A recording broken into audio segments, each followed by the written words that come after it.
আকাশবাণী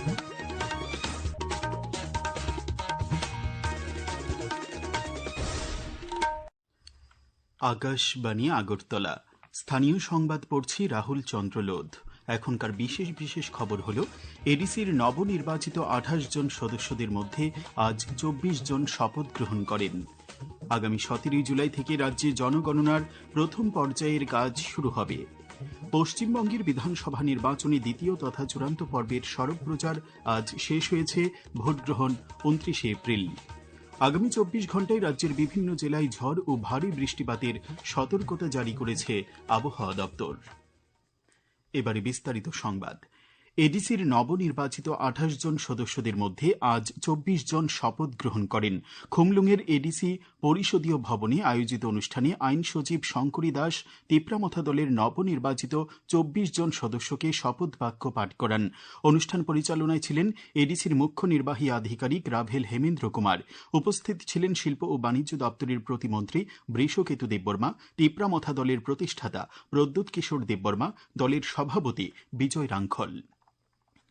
তিপ্রামথা দলের প্রতিষ্ঠাতা প্রদ্যুৎ কিশোর দেববর্মা আজ আগরতলায় সাংবাদিকদের জানান, এডিসির সার্বিক উন্নয়নের লক্ষ্যে কেন্দ্রীয় সরকার, রাজ্য সরকার ও তিপ্রামথা দলের মধ্যে সম্পাদিত ত্রিপাক্ষীয় চুক্তি দ্রুত বাস্তবায়নের উপর গুরুত্ব আরোপ করেছেন।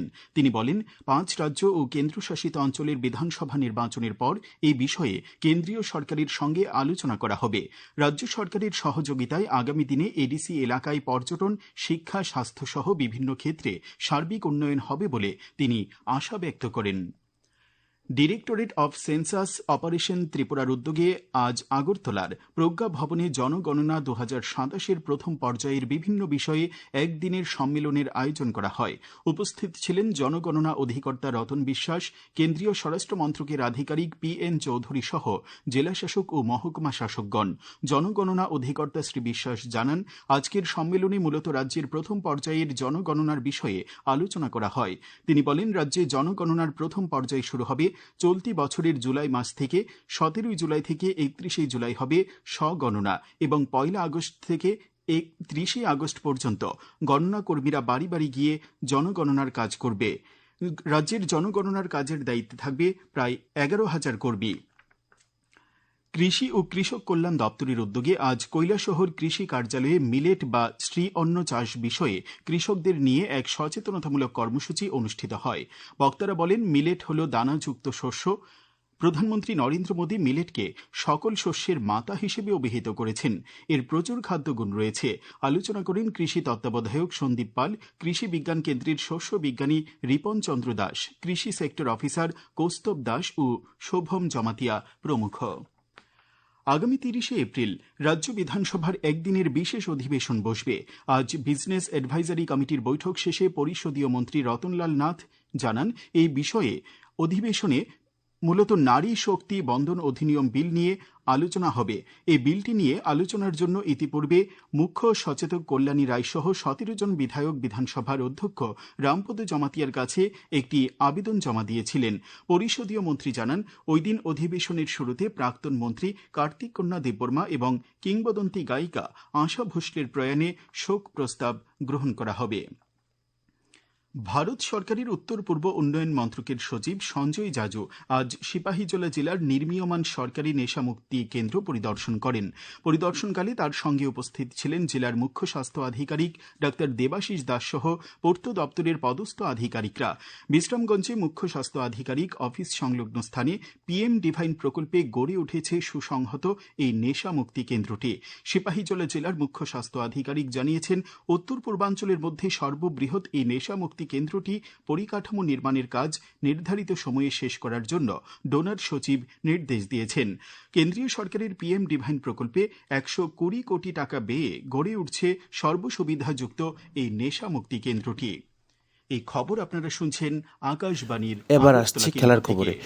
ক্রীড়া দপ্তরের চরম উদাসীনতার ধ্বংসের মুখে বাধারঘাটের একমাত্র স্পোর্টস ক্লাইম্বিং পরিকাঠামো।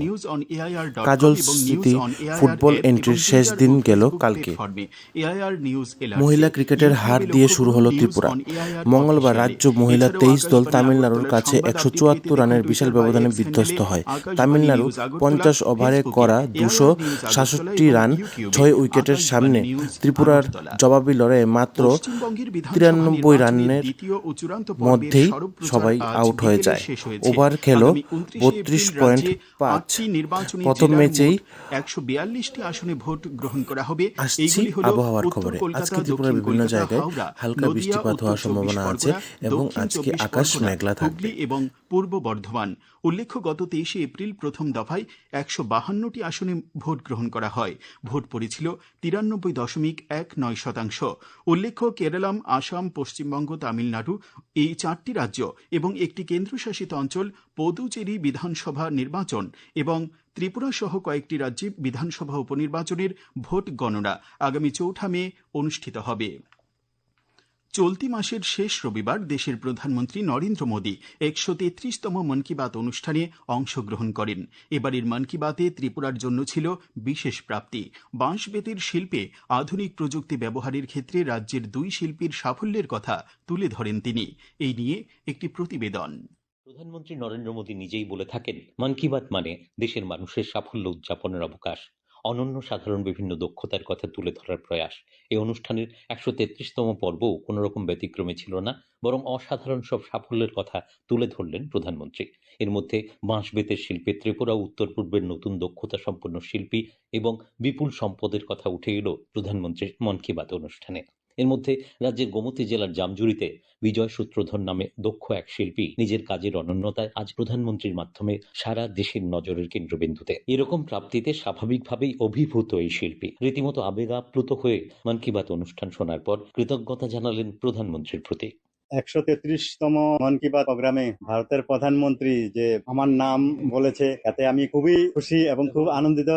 প্রধানমন্ত্রী মন কি বাতের এই পর্ব রাজ্যের জন্য আরও এক প্রাপ্তি। দক্ষিণ ত্রিপুরা জেলার বাইখরায় আধুনিক প্রযুক্তি নির্ভর বাঁশ বেতের কাজে নিজের উদ্যোগ গড়ে তোলা প্রদীপ চক্রবর্তী কর্মসংস্থানের ব্যবস্থা করেছেন আরও কয়েকজন মহিলারও। প্রধানমন্ত্রী তার কাজের প্রশংসা করেছেন শুনে রীতিমতো আপ্লুত এই উদ্যোগী। আমাদের সেন্টার 2008 থেকে শুরু হয়েছে। এই পর্যন্ত আমরা এই সেন্টার চালিয়ে আসছি। আমাদের সেন্টারের নাম হচ্ছে ন্যাচারাল ওয়েবস এন্ড ক্রাফটস। মন কি বাত অনুষ্ঠানে প্রধানমন্ত্রী আমার এই সেন্টারের সম্বন্ধে বলেছেন, এজন্য আমি খুবই গর্বিত। এভাবে মন কি বাত অনুষ্ঠান সত্যি গোটা দেশের পাশাপাশি ত্রিপুরার জন্য হয়ে উঠছে অনন্য সাফল্য উদযাপনের অনুষ্ঠান। সংবাদ কক্ষ থেকে সুমন ভট্টাচার্য, আকাশবাণী, আগরতলা। প্রধানমন্ত্রী রাষ্ট্রীয় বাল পুরস্কার 2026-এর জন্য মনোনয়নপত্র গ্রহণ শুরু হয়েছে। 5 থেকে 18 বছর বয়সী শিশুরা যারা বীরত্ব, সামাজিক সেবা, পরিবেশ রক্ষা, ক্রীড়া, শিল্প ও সংস্কৃতি এবং বিজ্ঞান ও প্রযুক্তি ক্ষেত্রে অসাধারণ কৃতিত্ব দেখিয়েছে তারা এই পুরস্কারের জন্য বিবেচিত হবে। মনোনয়ন জমা দেবার শেষ তারিখ 31শে জুলাই। আবেদন করা যাবে অনলাইনে জাতীয় পুরস্কার পোর্টাল awards.gov.in এর মাধ্যমে। আগামীকাল থেকে বামুটিয়ার ভাগলপুরে ঐতিহ্যবাহী দরগার মেলা শুরু হবে। মেলা চলবে আগামী 30শে এপ্রিল পর্যন্ত। দরগার মেলা কমিটির সম্পাদক সুভাষ সরকার আজ সাংবাদিক সম্মেলনে এই কথা জানান। গত 24 ঘণ্টায় ঝড় বৃষ্টিতে দক্ষিণ জেলা ও উত্তর জেলায় বেশ কিছু ক্ষয়ক্ষতির সংবাদ পাওয়া গেছে। দক্ষিণ জেলার প্রাকৃতিক বিপর্যয় মোকাবিলা দপ্তরের প্রোগ্রাম অফিসার জীবন কান্তি সরকার জানান, প্রবল ঝড়ের ফলে দক্ষিণ জেলার 86টি স্থানে গাছ ভেঙে পড়ে যান চলাচল ব্যাহত হয়। তাছাড়া শান্তিরবাজার মহকুমায় 70টি ঘর, বিলোনিয়া মহকুমায় 80টি এবং সাবরুম মহকুমায় 40টি ঘর ক্ষতিগ্রস্ত হয়। সিভিল ডিফেন্স ও আপদা মিত্র স্বেচ্ছাসেবক, বন দপ্তর, বিদ্যুৎ দপ্তর এবং টিএসআর বাহিনীর সহযোগিতায় বেশিরভাগ রাস্তা চলাচলের উপযোগী করা হয়েছে।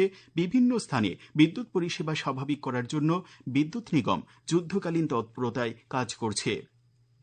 গতকালও আজকের ঝড় বৃষ্টিতে ধর্মনগর মহকুমার বিভিন্ন স্থানে 36টি ঘরের আংশিক ক্ষতি হয়েছে। মহকুমা ম্যাজিস্ট্রেট দেবযানী চৌধুরী জানিয়েছেন, ঝড়ে গাছ ভেঙে মহকুমার 14টি রাস্তা সাময়িক বন্ধ ছিল। সিভিল ডিফেন্সের ভলেন্টিয়াররা যুদ্ধকালীন তৎপরতায় কাজ করে রাস্তাগুলো যান চলাচলের উপযোগী করে তোলে। আগামী 24 ঘন্টায় রাজ্যের খোয়াই জেলা ও পশ্চিম জেলায় 50 থেকে 60 কিলোমিটার বেগে ঝড়ো হাওয়া সহ ভারী বৃষ্টির সতর্কতা জারি করেছে আবহাওয়া দপ্তর। তাছাড়া বাকি জেলাগুলিতে 40 থেকে 50 কিলোমিটার বেগে ঝড়ো হাওয়া সহ ভারী বৃষ্টিপাতের সম্ভাবনা রয়েছে। আগামীকাল দিনের সর্বোচ্চ তাপমাত্রা 29 ডিগ্রি সেলসিয়াস এবং সর্বনিম্ন 22 ডিগ্রি সেলসিয়াসের কাছাকাছি থাকতে পারে। আজ দিনের সর্বোচ্চ তাপমাত্রা ছিল 26.2 ডিগ্রি সেলসিয়াস এবং সর্বনিম্ন 21 ডিগ্রি সেলসিয়াস। শেষ করার আগে খবরের বিশেষ অংশগুলি আরেকবার পড়ছি। এডিসির নবনির্বাচিত 28 জন সদস্যদের মধ্যে আজ 24 জন শপথ গ্রহণ করেন। আগামী 17 জুলাই থেকে রাজ্যে জনগণনার প্রথম পর্যায়ের কাজ শুরু হবে। পশ্চিমবঙ্গের বিধানসভা নির্বাচনে দ্বিতীয় তথা চূড়ান্ত পর্বের সরব প্রচার আজ শেষ হয়েছে। ভোট গ্রহণ 29 এপ্রিল। আগামী 24 ঘন্টায় রাজ্যের বিভিন্ন জেলায় ঝড় ও ভারী বৃষ্টির সতর্কতা জারি করেছে আবহাওয়া দপ্তর। স্থানীয় সংবাদ আজকের মতো এখানেই শেষ হলো। পরবর্তী বাংলা স্থানীয় সংবাদ প্রচারিত হবে